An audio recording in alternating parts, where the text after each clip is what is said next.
गुरुवारची सकाळ ते पूजापर्यंतचा हा व्हिडिओ असणार आहे आणि माझा गुरुवारचा दिवस कसा गेला आणि गुरुवार माझ्यासाठी किती महत्त्वाचा आहे या सगळ्या गोष्टी आज तुमच्याबरोबर मी शेअर करणार आहे। खूप दिवसानंतर आपला व्हिडिओ येतोय, त्यामुळे हा व्हिडिओ शेवटपर्यंत बघा।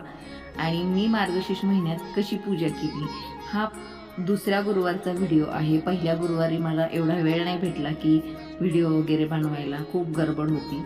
तर आज माझा हा दुसरा गुरुवार असणार आहे आणि त्यानंतर माझी पूजा वगैरे तयारी सुरू आहे। तर इथे गाजर वगैरे आणले, ते म्हणजे प्रसादासाठी मला गाजरचा हलवा बनवायचा होता त्यासाठी। आणि इथं माझी सकाळची सुरुवात झाली, तुळशीला पाणी वगैरे, तुळशी पूजा वगैरे करून झाली आणि त्यानंतर मी पूजा मांडायला घेतली। आज सकाळी लवकरच पूजा मांडली कारण गेल्या गुरुवारी खूप उशीर झाला मला पूजा मांडायला।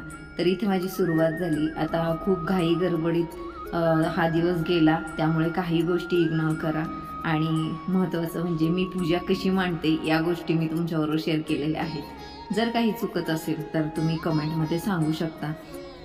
तर अशा पद्धतीने मी पारंपरिक पद्धतीने जे पूर्वीपासून पूजा मांडत आलेली आहेत। आता खूप आपण नारळाला सजवतो वगैरे, पण या अगोदर असं काही करत नव्हते। कलश पूजन वगैरे करायचं, देवीचा फोटो ठेवायचे आणि मूर्ती असेल तर मूर्ती ठेवायची, अशा पद्धतीने साधी सिंपल पूजा असायची। आणि काहीसं मी तसंच केलं, पण थोड्या गोष्टी त्याच्यामध्ये ॲड केलेल्या आहेत। तर इथे 5 झाडांच्या 5 फांद्याचा जो डहाळा असतो त्याचा खूप मान असतो, त्याच्यामुळे तो पहिला 5 फांद्यांचा डहाळा मी इथं कलशमध्ये ठेवून घेतला। पाणी, हळदी, कुंकू, अक्षदा, एक नाणं, सुपारी या सगळ्या गोष्टी मी कलशामध्ये टाकून घेतल्या। आता तांब्याखाली सर्वात अगोदर तांदूळ ठेवले, हे सांगायचं विसरलं, आता बघून तुम्ही तर पाहिलंच असेल। त्यानंतर ही जी देवीची मूर्ती आहे, तर मी दिवाळीमध्ये लक्ष्मीपूजनसाठी ही मूर्ती आणली होती।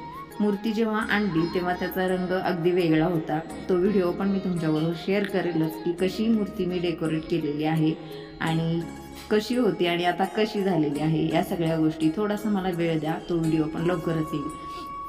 तर इथे माझी पूजा चालू आहे आणि सुंदर असं महालक्ष्मीचं रूप तुम्हाला दिसते। आता घरात ना धूप दीपाचं खूप धूर होतं, त्याच्यामुळे थोडंसं ब्लर दिसते, थोडंसं इग्नोर करा।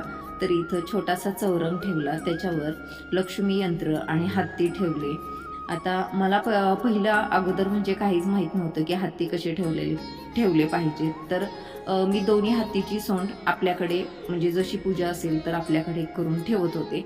तर माझ्या एका फ्रेंडने सांगितलं की हत्तीचं जे सोंड असते ते उत्तरेकडे करावी, कारण त्यांच्या गुरुजींनी त्यांना ते सांगितलेलं आहे। आणि या सगळ्या गोष्टींमुळे मी हत्तीचं तोंड हे उत्तर दिशेकडे केलेलं आहे। त्याबरोबर इथे 5 कवड्या ठेवलेल्या आहेत, कारण माता लक्ष्मीला कवडी हा म्हणजे खूप प्रिय आहे, त्यामुळे इथे कवडी पण मी ठेवलेली आहे। 5 कवड्या ठेवल्यात, 2 हत्ती ठेवले, लक्ष्मी यंत्र ठेवलेले आहे, बाजूला सुपारी ठेवलेली आहे। सुपारी ही ठेवली जाते गणपती म्हणून, गणपती स्वरूपात सुपारीची पूजा करतात।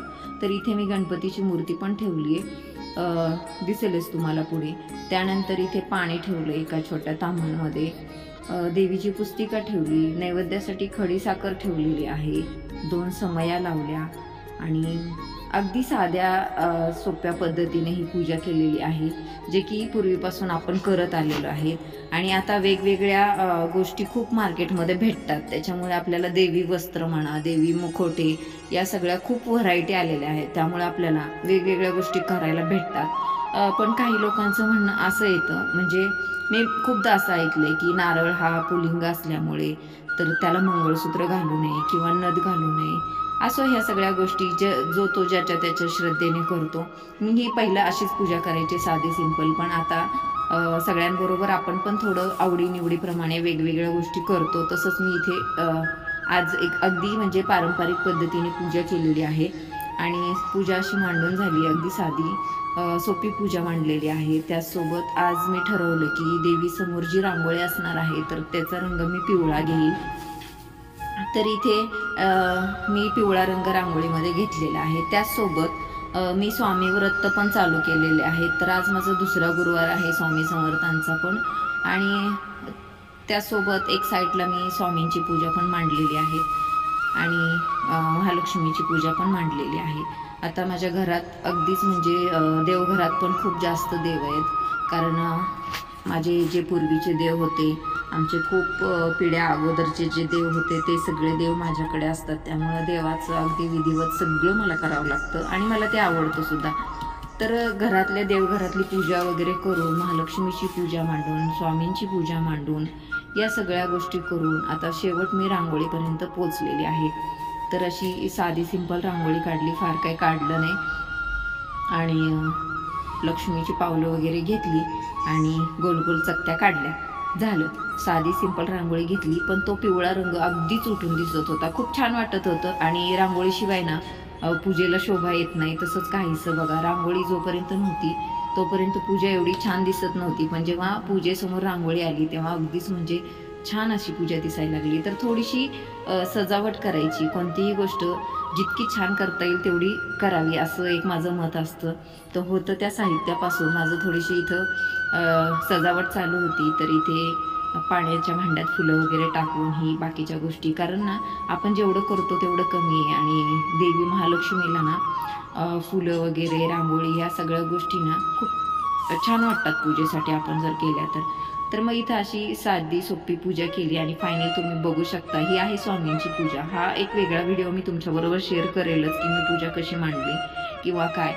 तर ही महालक्ष्मी पूजा, स्वामींची पूजा आणि पाठीमागे माझं देवघर आहे, ते देवघरातल्या देवांची पूजा.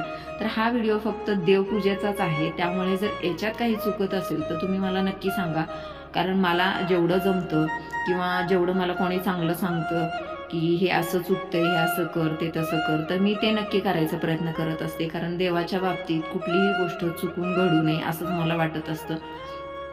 आणि देवाची पूजा करणं किंवा देवाची सेवा करणं हे माझा आवडता छंद आहे आणि मला ह्या सगळ्या गोष्टी खूप आवडतात. मार्गशीर्ष महिना हा माझा अतिप्रिय महिना आहे.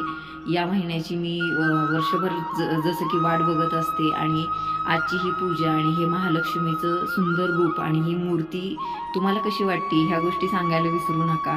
पुढचा व्हिडिओ मी नक्कीच तुमच्याबरोबर शेअर करेल, त्याच्यामध्ये मी माझी मूर्ती कशी डेकोरेट केली या सगळ्या गोष्टी असतील. तर हा व्हिडिओ आवडला असेल तर लाईक, शेअर, सबस्क्राईब.